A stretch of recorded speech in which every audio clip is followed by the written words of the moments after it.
அதாவது வந்து எப்படி வந்து அஸ்டாடிக்கலாக போனோம் அப்படின்னா, நம்ம பாடியை பிரிச்சிடணும். நம்ம பாடியை பிரித்து நம்ம பாடினா டாக்டர் உங்கள் பாடி இங்கே தான் இருக்கும், சென்னை வேலை செய்யல தான் இருக்கும். பட்டு நம்ம அஸ்டலாக போவோம், நம்ம யாருக்கும் தெரியாது, ப்ளஸ் பண்ணிட்டு வருவோம்.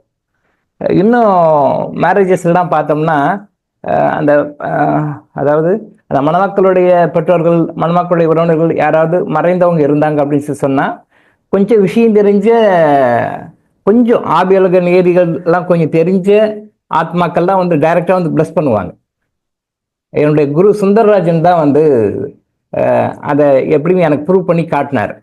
ஒரு மேரேஜ் நடக்குது, மணமக்கள் நடக்குது, அவங்களுடைய பெற்றோர்கள், அவங்களுடைய மூதாதையர்கள், அப்போ அவங்களுடைய வெல்விஷர்ஸ் யாராவது இறந்தவங்க இருப்பாங்க, அவங்க வராங்க, வந்து முகூர்த்தத்தை ப்ளஸ் பண்ணுறாங்க அப்படின்னு சொல்லி ப்ராக்டிக்கலாக எனக்கு அதை வந்து காட்டி, அது ஒரு டிஃப்ரெண்ட் கேமரா, அது டிஃப்ரெண்ட்டாக அதை கேமரா எடுத்து காட்டி அவங்க ப்ளஸ் பண்ணுறாங்கன்னு சொல்லிட்டு வந்து ப்ரூவ் பண்ணி காட்டினார். எப்படி போகணுன்றத என்னுடைய குரு கண்ணயோகி சொல்லி கொடுத்தாரு. எப்படி போய் எப்படி ப்ளஸ் பண்ணணும்னு சொல்லி கொடுத்தாரு.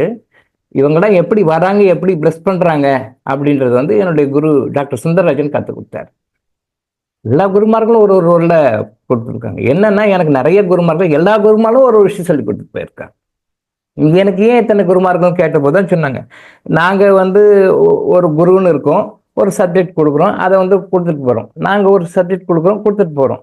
இப்போ எல்லாரையும் சேர்த்து உனக்கு கொடுக்க சொல்கிறாங்க. அப்போ நீ வந்து பெரிய குருவாக ஆகணுன்றதுக்காக நாங்கள் எல்லாரும் வந்து சொல்லி கொடுக்குறோம். 108 குருமார்களுக்கு மேலே நிறைய பேர் இருக்காங்க. அவங்கவுங்க ஒரு விஷயம் சொல்லி கொடுத்துருக்காங்க. முதல் குரு எனக்கு பிள்ளையார் சொல்லி போட்டவர் வந்து கண்ணயோகி அவர்கள்.